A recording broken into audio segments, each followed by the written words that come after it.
Hello everyone and welcome to my channel, I guess. So, my name is Ula, I'm from Poland, and for over 5 or 6 years now I've been making this YouTube channel about model horses in Polish. And this video is the very first video that I decided to record in English instead. I've been building up courage to do this for a very long time now, and I just thought, you know what, screw it, let's try. The worst thing that's gonna happen is nobody watching it, so...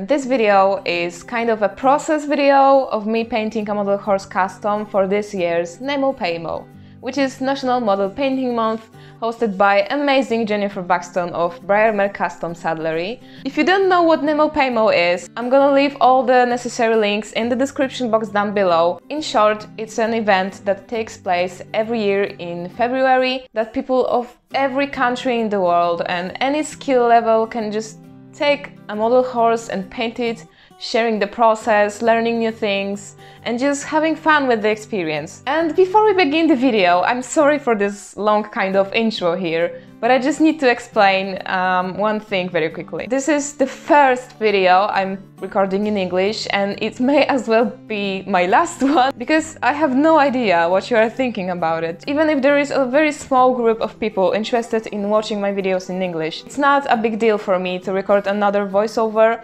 I just need to know if there are people willing to watch it. And funny thing, I actually started this whole model horse painting series a year ago, exactly a year ago, because I was also painting a Nemo Paymo horse back then. And I have seen in the comments people from all around the world just commenting in English and asking if I could add translations. But it's really a lot of work to translate a whole script and then manually synchronize it, because recently YouTube removed the option of the community helping with that, so thanks YouTube for your help. And even if I do decide to make my videos into languages, I will probably stick to the most watched series like painting customs, for example, or my tutorial videos for making tack. You see, there are tons and tons of amazing resources about model horse hobby in English, but when it comes to Polish content, there is not that much done yet. And I'm here to change that. I am here to spread this amazing hobby and make this community grow in Poland. That's why I'm going to stick to Polish for the most part, but maybe we will have some fun just recording videos in English from time to time, so let me know, please. I am really stressed out about this. Okay, so without further ado, just enjoy the video. So, for this year's Nemo Paymo, I'm painting this guy, Breyer Cantering Warmblood. I really love this mold. I've got a copy in my personal collection, but this one is going to be painted as a part of a trade. Before we begin, the list of everything I used for this custom can be found in the description box down below. He's got some nasty seams and other factory flaws that I need to take care of before I start the actual paint job. Putting some extra effort to prep the model well makes for a higher quality custom, so let's do it right. I'm using a scalpel to scrape off some of the larger seams, as well as the factory mark on the inside of his leg. In areas that are particularly hard to reach, I use a variety of needle files to sand it down. Although prepping tends to be a lengthy, boring process, I really enjoy doing it for Breyer models. The plastic is just so easy to work with that it's oddly satisfying. Anyway, after that is done, I sand all the areas with a piece of fine grit sandpaper so the surface remains nice and smooth. And here we go! He's fully prepped and ready for primer. Or is he? I always give my models a thorough bath in dish soap before painting them to remove all of the dust and grease. I then let the model air dry for some time and then only touch him with gloves on. It's crucial to keep the model clean for the entire painting process, especially when working with soft pastels or pigments. Any wet or greasy area can result in a dark, nasty spot that might even flake off later, so wear your gloves, people! Anyway, I sprayed the model with a layer of my trusty Citadel primer in the color Chaos Black, so dramatic, and then we're ready to go right back to prepping. That's right, primer is a true test of how well you've done the job, and it usually takes a couple of rounds to fully prep a model. I sand, and prime until everything is nice and smooth. And there we go, shading time! As I mentioned before, I work primarily in soft pastels in order to achieve that pretty blended look on a model. Although I'm starting on a completely black base, I'm going to attempt a rich bay coat on this guy. I actually have done that before, but with a liver chestnut. Shading from darker to lighter takes a lot of layers and feels pretty awkward at first, but I just love the effect that can be achieved this way.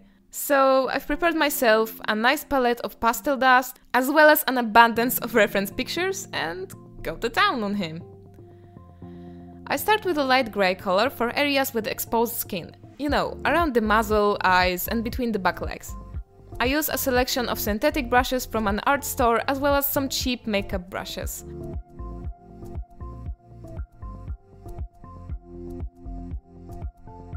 After applying each color, I always dust off the excess with a large fan brush to remove any loose pigment off the surface. This way I prevent the surface from going grainy. Next, looking at my reference, I try to spot the lightest tones of the horse's coat and mark those on my models with a warm bright orange. This usually includes the head, flanks and the very back of butt cheeks. There is no schematics on how to do it, I just wing it, following my reference as closely as possible. There is no right or wrong way to do it, just look closely and have fun.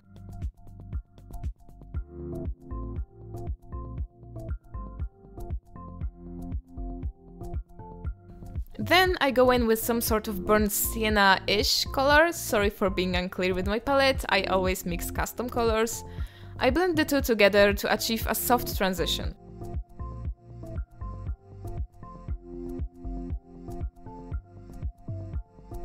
Once that's applied, I dust off the excess pigment and add a touch darker brown in almost every remaining area. I then reapply some of the colors to blend them better with others, and lastly, add some dark brown mixed with a tiny bit of purple on the horse's back, shoulder and neck. I dust off the surface one last time and apply a layer of spray-on sealant to set the pastels in place. And yeah, the disappearing of color is to be expected. The blackness of my primer devoured all of those bright colors I've just applied, but believe me, they're there. I just need to add more layers to make them more opaque.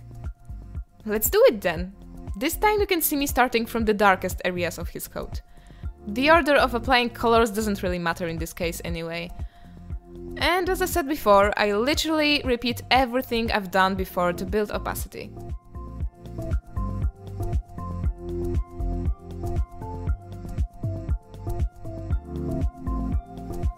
Sealant time. Bam! I think I can see brown? The next layer is also mainly a repetition of previous one, but I focused on the lightest areas in particular. The lighter the color, the less it will show on a dark base, therefore it needs some extra layering. Also, don't think I hold the model so still all the time. We want to get into all those nooks and crannies, but I cut these parts out as they might be kinda confusing to watch when sped up. Sealant, yeah. See, we're getting there. Here you can see a small drop of sealant on his leg. This happens sometimes when you spray too much or the can just acts up on you. Just let that dry completely and delicately sand the bump down with some fine grit sandpaper. The mark should vanish after we seal again.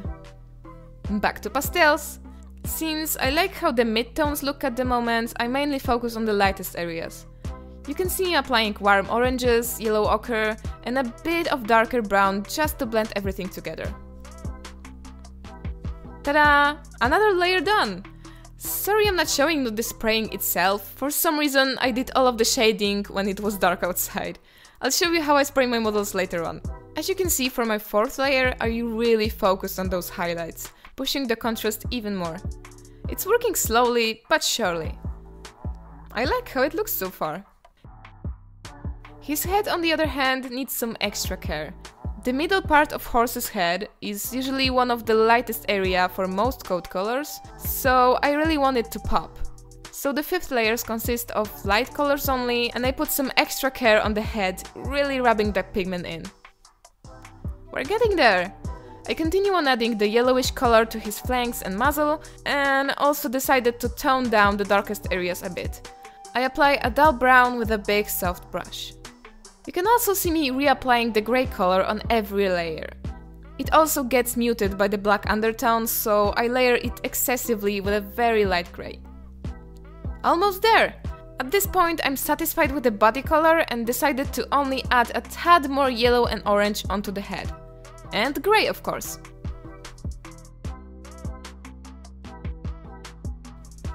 Yes! I love him! I'm sure I would not get the same effect if started from a light base. Totally worth the effort. But he's far from being done. I'm doing a big old paint pattern on him. In preparation to do that, I got my reference photos and my watercolor pencils ready. Well, just the white one. With big markings like this, I like to plan them ahead before putting any paint on the model. This way I can erase any mistakes and fiddle the pattern around until I like how it looks.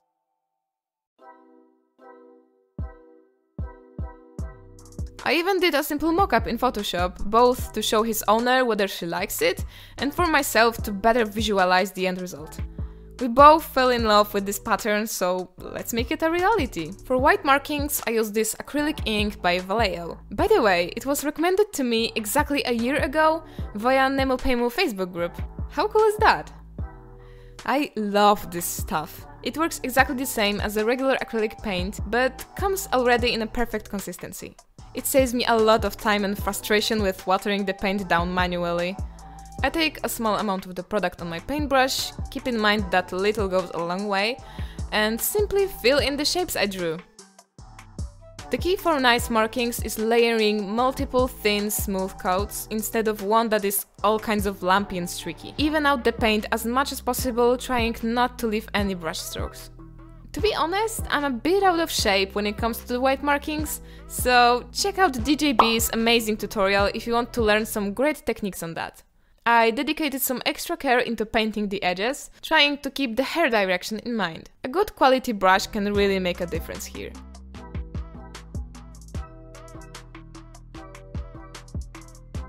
As you can see, the first layer is pretty streaky and see-through. It is to be expected. I just need to apply about 10 more coats to make it look opaque. Or even more, considering how dark the coat is. I switched to a flat synthetic brush and just paint and paint and paint. Actually, it's kinda relaxing once you get in the zone. Despite my best efforts, some tiny lumps appeared on the surface. If you happen to notice that on one of your customs, very gently sand them away with some fine grit sandpaper and just continue painting. Small mistakes like this happen to everyone and sometimes they're just unavoidable, so keep an eye and sandpaper out. And let me say, I used sandpaper a lot with those markings.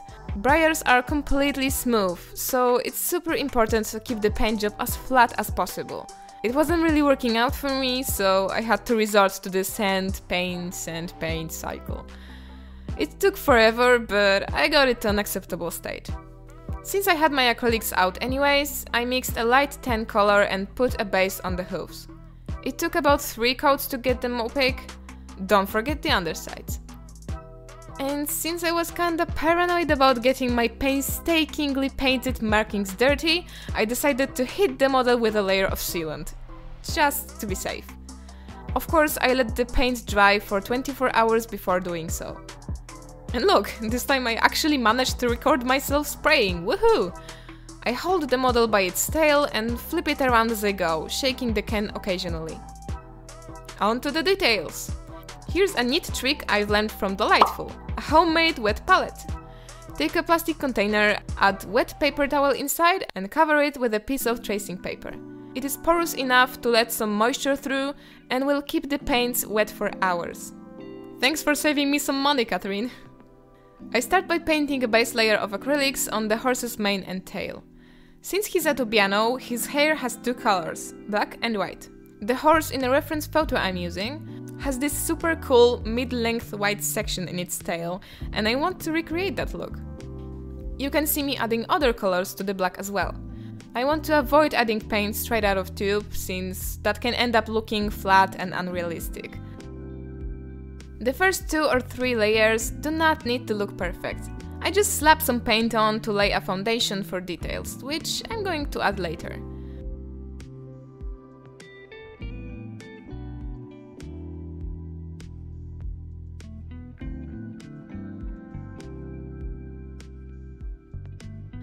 I use various shapes and sizes of paintbrushes to get into all those nooks and crannies, trying not to touch any other parts of the model.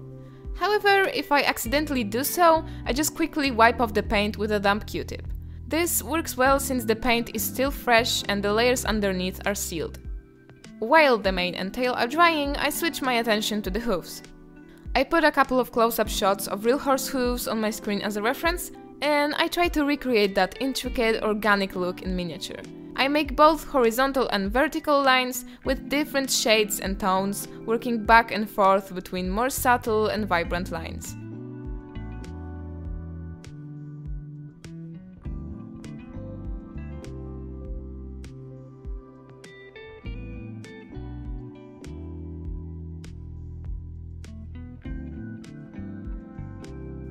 I also detail the undersides. Can you move aside? Excuse me! For the shoes, I like to paint a black base first, then lightly brush some silver on top. Not only is this quicker, as metallic paints tend to have a poor coverage, but also adds some depth to the sculpted details of shoes.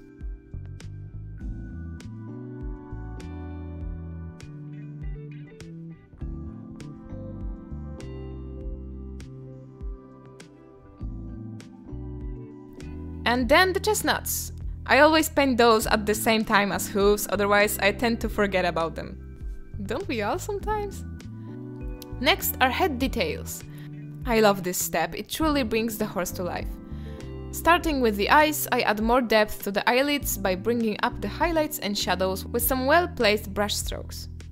This part takes a lot of working back and forth, but it's totally worth it. Just look at this comparison. Let's paint the eyes now. I start with a black base on the entire eyeball.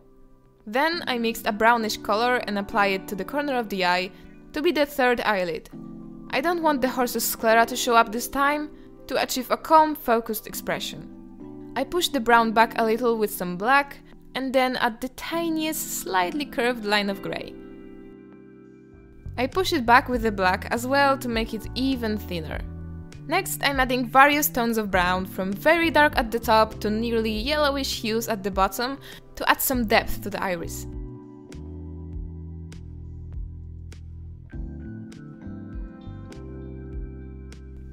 Lastly, I paint on the pupil, which of course has an elongated shape and is parallel to the ground. Ta-da! The colors will become more vibrant once I add glaze, but I'm pretty satisfied with them. The muzzle gets a very similar treatment to the eyelids. I bring up the shadows and highlights to make it look realistic and soft. And while I'm doing that, I just want to make a huge shout out to my dear friend Alexander of Dark Pegasus Studios. He's an incredible artist and his pieces are some of the most detailed I've seen in the hobby, so make sure to check out his art.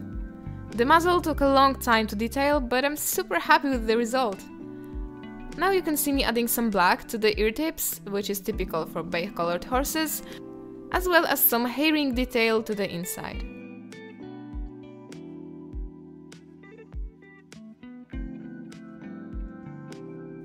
Then I apply some watered down muted pink on the white part of the muzzle to make it look less flat. I will come back here with pastels later. Now back to the hair. For the mane, I just blend the black and white parts together a bit, adding some herring here and there to get a natural looking transition. I also add some different hues to both black and white areas, bringing on those highlights and shadows as well.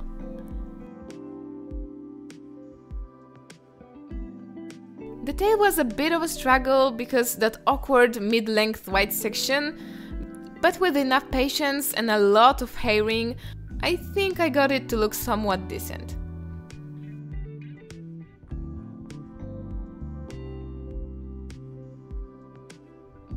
Lastly, I add my signature and date in a discrete area and let the model dry for 24 hours. Next day was the last day of Nemo Paymo, so I was pretty anxious about finishing on time, even though there's only a couple of simple steps left. I added some pinkish pastel to the white part of the muzzle and removed the excess around it with a damp piece of paper towel. I usually use a kneaded eraser for this, but I didn't have one on hand. I also add the same color to his legs to accentuate the tendons as well as on the back of his pasterns. It's pretty common for the pink skin to peek through the white in those areas, especially during warm seasons. Time for sealant! In preparation, I wrap the tail with a piece of paper towel and tape to prevent it from getting dirty or sticky. I'm so excited, after he dries, there's only gloss left to apply. The spraying went well, so I hung up the model as usual, like so. I've been doing this for many customs before, so tell me, why did this one fail? I literally just turned around, happy with my work, with mere hours before the deadline, and then heard him hit the floor. I swear my heart just stopped for a moment. The good part about this unfortunate event is that only 3 tiny areas have chipped off and pretty easy to fix. I still had like 14 hours left, so the repair was totally doable, but as you can probably imagine, it was kinda discouraging. However, I just touched up every damaged area by applying multiple coats of matching color and sanding down any lumps if those appeared. I also did an additional coat of white for the markings just to clean them up a bit and tone down the pink on his legs. It was a subtle change, but I think the whole failing fiasco has its upsides. I let him sit for as many hours as I could and applied the final layer of sealant. This time for real though. And no, I have not hung him up. And I probably won't do that again for quite some time. No catastrophe this time, yay! That means he's only one step away from being finished, which is also one of my favorite parts of customizing, adding the gloss. I applied 4 coats to the eyes and 2 or 3 to the inside of his nostrils.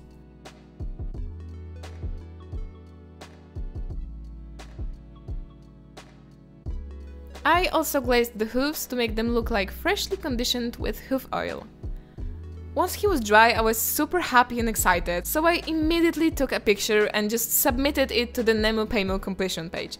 And when I sent those same pictures to Alexander, he made me realize I forgot to paint the shoe nails. God damn it, I thought I hacked the system by not forgetting the chestnuts, and yet some other tiny suckers got me. What can you do? I painted them the same way as the shoes, adding a black base first and then some silver on top. Seal that in with glaze. And just like that, with nearly 4 hours to spare, my project for NemoPaymo 2021 was complete. I did it!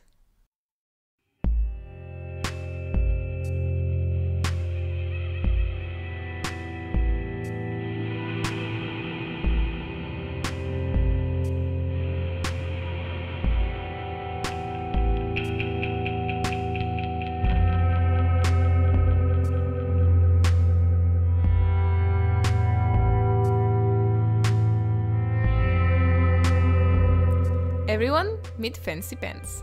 This name was given to him by his owner, and I must admit it suits him pretty well. I'm really happy with how he's turned out. My goal this year was to paint the best details I have done on a custom so far, and honestly, I think I nailed it. He's by no means perfect, of course, there are some minor flaws and things that can be improved, but to be frank, I'm just relieved I did it on time and that his owner likes the way he looks. Since he has to go back to America soon, I went a bit overboard with the photo shoot, so please enjoy! In the meantime, let's have a bit of a story time, shall we? February was a tough month for me this year. I felt pretty overwhelmed with uni stuff, as February is the exam season for most students in Poland. I passed everything well, but felt exhausted and burned out afterwards. I don't even know why, it wasn't that much work compared to my previous semesters. I think my mental health just needed some care. Needless to say, even when I had time to paint my pony, I wouldn't because I just couldn't find the motivation. And this whole deal just wouldn't happen for me this year if not for the amazing community NemoPaymo has. Just a few weeks before Nemo, I made some new hobby friends via a Discord server I decided to join. We clicked pretty much instantly, and I just can't remember being so excited about developing new friendships in years. During one of our chats, we got an idea to create a Discord channel just for NemoPaymo stuff and invited people from all around Facebook groups to join. I translated Nemo Paymo rules and entry form to Polish to make it easier to those who are still learning the language, and my amazing friend Yoni did a splendid job moderating the server and doing a lot of admin stuff I wasn't capable of. The response was surprisingly big, and I think we might be partially responsible for the number of Polish participants this year. That didn't go under Jennifer's radar, and both Yoni and I got to be Nemo Paymo champions of the day. I didn't see that coming at all, but I feel very flattered and honored. Thank you so much, Jennifer, for hosting this amazing event every year. I haven't seen the Polish model horse community so active for ages. And also, a huge shout out to my new friends and everybody who joined the server to have fun and learn together. I hope to see you there next year. If everything goes to plan, of course, we will share the invitation link around January 2022 via Nemo Paymo Facebook group. Whew, what an amazing experience! Thank you all so much for watching this long video. And please don't forget to let me know if you enjoyed the video, if there is something to improve. I am just really nervous about this whole English speaking deal, so my voice is slowly dying, so just, I don't know, just have a great day and hopefully see you next time. Bye!